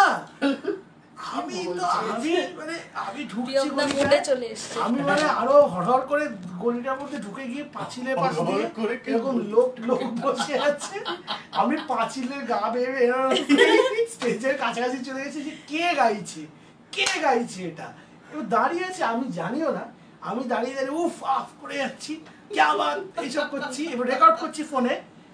পাশে যে কাকু দাঁড়িয়ে আছেন আমি জানি, হ্যাঁ আবার পাশে একজন কেউ দাঁড়িয়ে আছে, আমি অসাধারণ গাইছে, তারপরে গান শেষ হতে বলো আরে সত্যজিৎ গাইছে, ও কাকু তুমি, ওটা সত্যজিৎ গাইছে, কি হয়ে গেছে গলাটা, তারও সামনে চিৎকার করছে। তারপরে নামার পর দেখা যায় এই লম্বা হয়ে গেছে, উঁচু করে লম্বা, ওটা ওদিনকে আমার হিট করেছে, ওই সত্যজিৎ এই সত্যজিৎ কত বড় হয়ে গেল। এটা আমি একটা ফেনোমেনা দেখেছি চোখের সামনে, ছোটবেলা থেকে প্রায় আমার চেয়ে অনেকটা ছোট হয় কিরকম বড় হয়ে যাচ্ছে, আমার খালি মনে আমি জানি একই বয়সে আর একই হাইটে সব এতে রয়ে যাচ্ছি, সবাই কিরকম লম্বা চওড়া হয়ে যাচ্ছে, আদি অকৃত্রিমের মতো একটি ব্যাপার। আচ্ছা, তো আমরা তো লাইভের শেষের দিকেই প্রায় চলে এসেছি, এবার তাহলে আমরা এবার গানে চলে যাই। হ্যাঁ, সত্যজিৎকে রিকোয়েস্ট করব যে আমি গানে বরং চলে বলি যাই আমরা। প্রিয়মদার আমার গান শুনেছেন আপনারা? না না, সে তো বটেই, হবে তো প্রিয়মদা ঠান্ডা লেগেছে। আহত এখন। না, আমি কালকে বলেছি চাপ ডুবে গেছেটা একবার গাও তুমি লাইভে, মানে এই গানটা অন্তত ব্যক্তিগত স্তরে বলতে চাই না যে কেন এতটা আজকালকার অরিজিনালটা কেউ কোনোদিন শুনবে না। আজ আমায় ছেড়ে দে, কেসে কেসে সারা, কেসে কেসে সারা দাও ছাড়া, দাও ছাড়া। তাহলে আমরা সত্যজিতের গানেতেই চলে যাই। আমরা সত্যজিতের গান গলায় গানটা শুনে নেব। মানে আমার কাশির লেভেলটা মোটামুটি বারাণসী অব্দি চলে গেছে। কাশির লেভেল। তুই গিটারটা নাও দেখি। গিটারটা নেবো, দে দেখি গিটারটা দি। আমি তো প্রায় প্রত্যেক দিনই শেয়ার করি যে শুনুন শুনুন শুনুন, এখনো যারা শোনেনি তারা এখন শুনে নি। সে শুনুন শুনুন রেডিও যে কমিউনিটি ওরা না সেই যে আগে কি শুনুন শুনুন শুনুন অটোতে মাঝে মাঝে ইচ্ছা করে যে প্রচার করতে না বেরিয়ে পড়ে অবনী ঘোষের এবং প্রিয়মদার মানে এটা লাইভে বলা আমি জানি না, ঠিক আছে একটুখানি বলি সে যখন গেছে গিটারটা ধরো ততক্ষণ আমি একটুখানি বলেই দিই। প্রিয়মদার শিল্পের, আচ্ছা প্রিয়মদার বিভিন্ন প্রতিভার, হ্যাঁ আমরা এমন এমন নিদর্শন দেখেছি এবং কথায় কথায় গল্প করতে করতে এমন এমন কিছু নিদর্শনের কথা উঠে এসছে আর কি। তো সেইগুলো ততক্ষণ বলি, ততক্ষণ প্রিয়মদা গিটারটা বের করছে। নিদর্শনটা নিশ্চয়ই ভাবছি। হ্যাঁ ওটাই বলছি আমি। সেটা মানে কি বলবো, সেটা হচ্ছে এই মাইক্রোফোনে প্রচারের যে কথাটা হলো, সেইটাতে হঠাৎ একদিন প্রিয়মদা বলছে একটা গান শোনাচ্ছি তোকে, শোন। হ্যাঁ কিসের গান, কিসের গান, এটা কিসের গান একটু বলে দাও দর্শক। আমার এক আত্মীয়ের সূত্রে, আমার এক মেশোর সূত্রে চেনা এক কাকু, সুদীপ কাকু, তিনি জৈব সারের মানে অর্গানিক ফার্মিং এর সঙ্গে যুক্ত, বা সেই অর্গানিক ফার্মিং থেকে জাত প্রোডাক্টসের সঙ্গে যুক্ত। তারা সেগুলো নিয়ে কালচার করেন এবং ওটার ওই বিষয়ে প্রচুর কাজ করছেন। তো পৌষ্টিক লাইফ বলে সংস্থাটা, তারা অর্গানিক ফার্মিং করে এবং অর্গানিক ফার্মিং থেকে জাত প্রোডাক্টসের সরবরাহ দেখেন। তো তাদের একটি প্রচার গাড়ি আছে যাতে অর্গানিক মানে কোনো পেস্টিসাইড ছাড়া, কেমিক্যাল পেস্টিসাইড ছাড়া, কেমিক্যাল ফার্টিলাইজার ছাড়া, গোবরের সার অমুক তসুক সমস্ত অর্গানিক জিনিসপত্র দিয়ে, মোদ্দা কথা, হ্যাঁ পোকা কোন পোকাতে অন্য পোকা খেয়ে নেয় এরকম করে করে পেস্টিসাইড তৈরি করে, মানে পোকার মারফত পোকা মারা, ঠিক আছে, হ্যাঁ। এবং মানে বন্ধু পোকা শত্রু পোকা এই কনসেপ্ট গুলো আছে যে ধর ধানের, আমাকে বললেন যে প্রিয়ম আমাদের এই ব্যাপার, এই হচ্ছে তুমি একটা গান লেখো, সেটাতে কি হবে না, সেটাতে মানে আমরা একটা টোটোতে করে এগুলো সরবরাহ যখন হবে ওইখানে গানটা বাজাবো। সায়ন্তনী দিদি কোথায়? সায়ন্তনী দিদি আজকে আসতে পারেনি, সায়ন্তনী দিদির কিছু কাজ পড়ে গেছে। কে একজন লিখেছে বিন সোয়া, সেটা কি সোয়াবিন?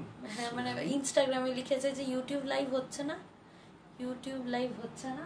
ইউটিউব লাইভটা আমরা টেকনিক্যাল, ও আচ্ছা আচ্ছা, এটা মনে হয় আদিত্য। ইউটিউব লাইভ তুই যেটা বলেছিস ওটা আজ আর ট্রাই করার উপায়ও নেই, আর ডিভাইসেসও অত নেই। পরের বার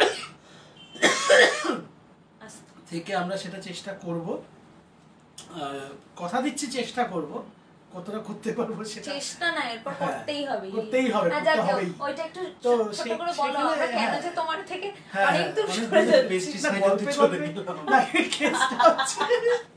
উনি বললেন যে ওই প্রচার গাড়িটাতে ওটা বাজানো হবে, তা এটা কিছু করে দাও, তা আমাদের তখন এবং প্রিয়মদা একটা সাংঘাতিক গান লিখে ফেললো এই নিয়ে, মাটিতে যে আসল গুপ্তধন, গুপ্তধন বলে গানটি, এবং সেটা অর্গানিক ফার্মিং কে প্রচার করে।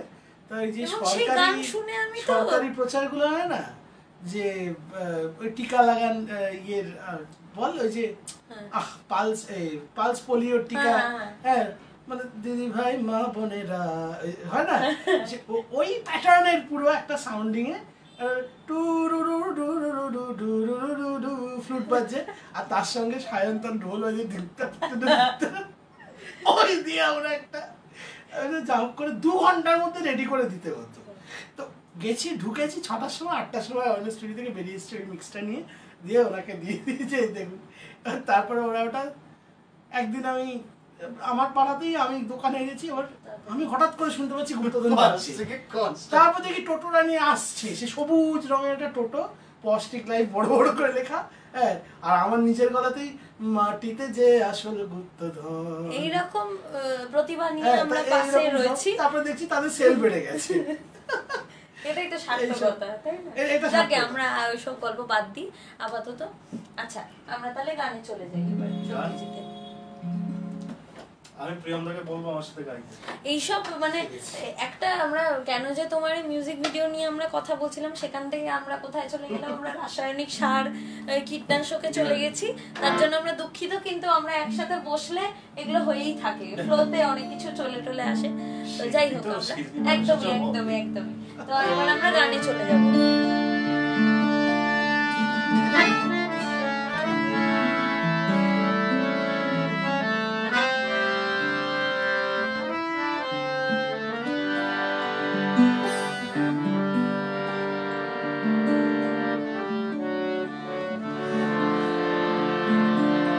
যে গানটা নিয়ে আজকে লাইফটা হচ্ছে, সে গানটাই গাইছি। সারাদিন আমার ক্লাস ফাস ছিল, বলা কিরম আছে আমি জানি না।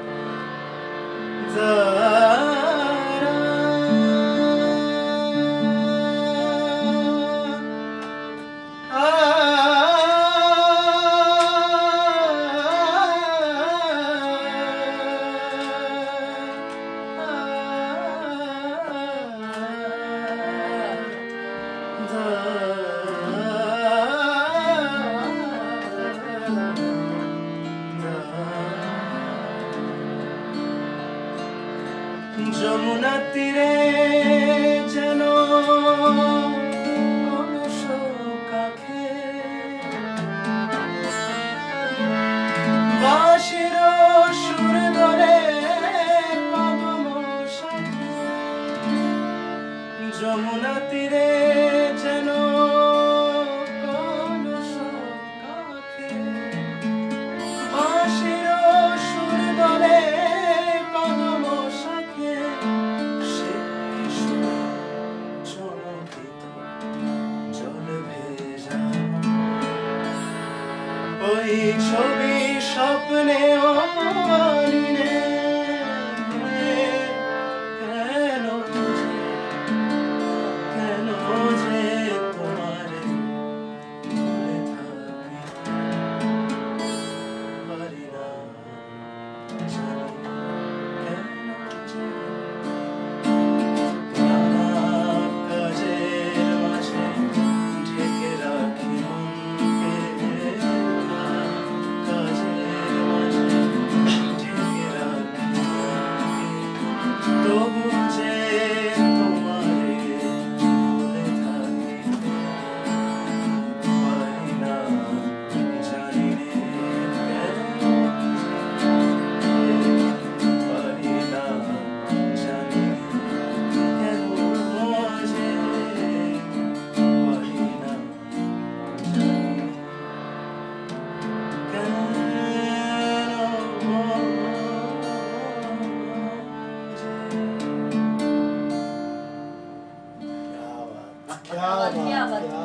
অসাধারণ। বেস্ট কন্ডিশনস গুলো না রেকর্ডে হয় না, এই যে একদমই এটা একটা এই ইম্প্রোভাইজেশনস গুলো মানে এটা তো রেকর্ডে ইম্প্রোভাইজেশন গুলো একটা অন্য ব্যাপার হয়। তো আমরা সাধু একদম প্রিয়মদা একটু গাও, আমি বলবো আমি যে আমাকে ছেড়ে দে। না না আমি ছাড়বো না, ওই যে বললুম কাশি তুই চাঁদ বানানো ডুবে গেছে গাও, কি কি চাঁদ ডুবে গেছে গাও। এই দেখেছিস তুই এই কোনো আমি ছাড়বোই না। আচ্ছা, তো একটা গান হোক প্রিয়মদা। আমি কাশলে কিন্তু কারোর দায়িত্ব, এক কলি আমার দায়িত্ব। কাশলে আমি দিয়ে দেবো, চল।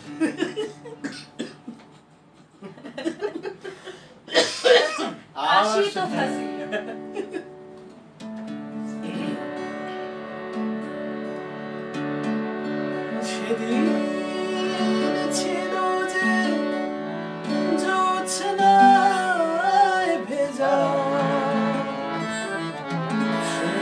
ছুঁয়ে দুটি তারা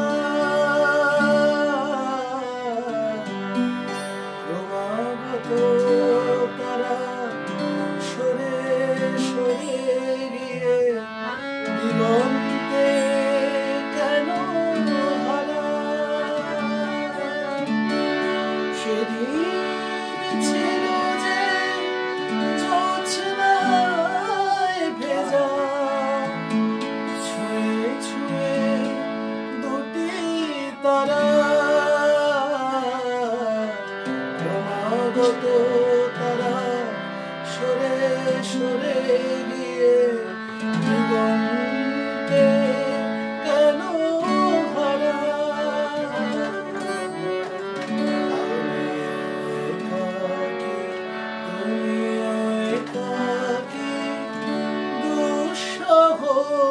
অনুভবে চাঁদ ডুবে গেছে কবে চাঁদ ডুবে গেছে কবে নিশীথ সমীরে অন্ধ তিমিরে তুমি একা জেগে চাঁদ ডুবে গেছে কবে চাঁদ ডুবে গেছে কবে চাঁদ ডুবে গেছে কবে হয়ে গেল একদম একটা একটা সত্যি একটা কভার হ্যাঁ এটা কভার একটা আমাদের করতেই হবে কভার চাই কভার দাও একদম তো আপনার গানে গানেই তাহলে আজকে শেষ করি লাইভ তাহলে এই শেষ গানটা আমার রিকোয়েস্টে হোক আচ্ছা এটা সেই সেটা এবং এটা চলতে থাকবে গানটা শেষ হবে ও আমরা আচ্ছা লাইভটা এক মিনিট এখানে ও এই বিন সোয়া হলেন হচ্ছে শুভজিৎ ওকে ওকে ওকে শুভজিৎ দা। শুভজিতের কথা Too একটু বলা প্রয়োজন nice. ওরও গান উফ, আমাদের দারুণ, চ্যানেলে আছে দারুণ। যে কিনা না শিখে একটা অদ্ভুত গায় তুই বুঝতে পেরেছিস হ্যাঁ, ক্যাসা ক্যাসা রিশতা রিশতা, exactly. ওইটা আমার সুর করা একটা গান কি গেয়েছে শুভজিৎ এটা এবং ওই মানে গানটি বলা শুনে দরকার কোনোভাবে ধরতে কেউ পারার কেউ কি- বলবে না যে ও না, গান শিখে না। exactly. বা ওই এত গানকে বলে সুন্দর। না ও একটা স্বর লাগালেও কেউ বলবে না আচ্ছা, মানে সেটা কেউ শুনতে কেউ হবে, না শুনতে হবে। কেউ না শিখে ওরকম স্বর কিভাবে লাগায় আমার আমার মানে আন্ডারস্ট্যান্ডিং এর বাইরে এটা বাবা, আমরা He is পাশে amazing. ভীষণ মানে আমরা সমৃদ্ধ পাশে আমরা এত গুণী গুণী মানুষ পেয়েছি Absolutely. এবং এই গানের ক্ষেত্রে আমরা সত্যজিৎকে পেয়েছি সেইটা একটা বিরাট পাওনা আমাদের এবার তো ওজন বেড়ে যাবে। আচ্ছা তাহলে আমরা শেষটা আমরা শেষ গানে গানে গানটা করি এটা আমার রিকোয়েস্টে তোমার ভুবনে ওরে ফুলের বাবা রে। মালা। একদম, Please, একদম, একদম। একটু বাজাবো এবং গানটা শেষ হবে আমরা লাইভটা বন্ধ একটা করবো আর শেষ কোনো করবো। কথা বলবো না। একদম সকলের কাছ থেকে আমরা বিদায় চেয়ে নিলাম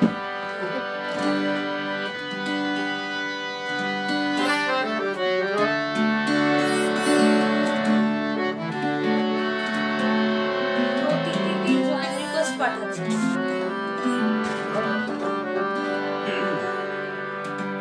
পাগল, চলো। ও না না প্রতিদিনই না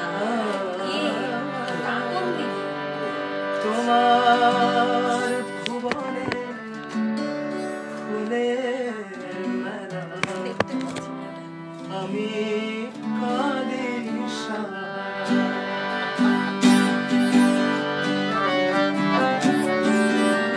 তোমার ভুবনে ফুলের মেলা আমি কাঁদি সারা।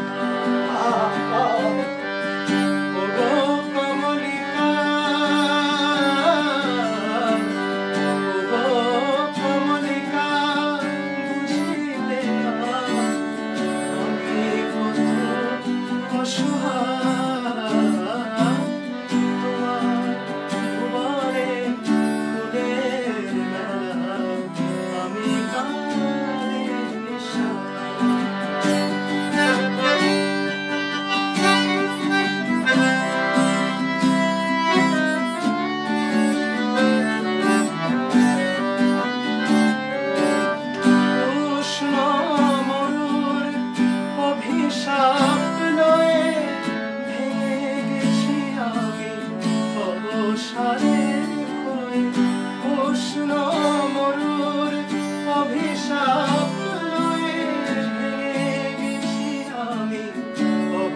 সাদে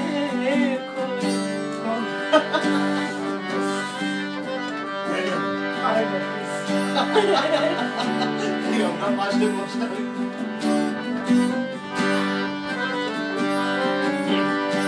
উষ্ণ মরুর অভিশাপ লয়ে ভেঙে গেছি আমি অবসাদে খোয়ে কণ্ঠ আমার দীর্ঘ নিঃশ্বাস ভোর সুরে গান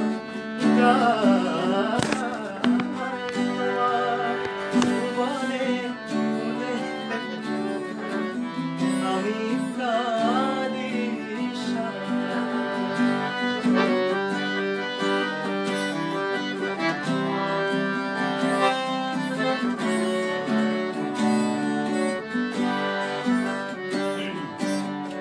আমার আকাশ কানাল ভরে যে পাঠাইছি মেঘ তোমার পুঞ্জ বিধিকার ফোটাতে প্রেম যে আমার আধারে লুকায় তারা চলে তব আকাশের গায়ে প্রেম যে আমার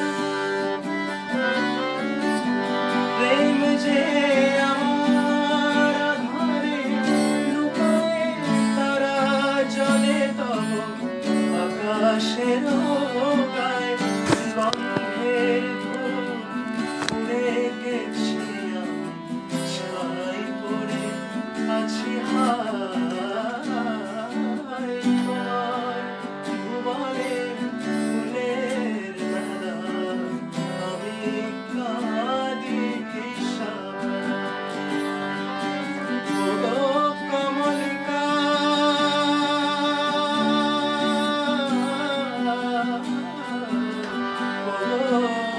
কমলিকা বুঝিলে না আমি কত অসহায় ফুলে আমি কাঁদি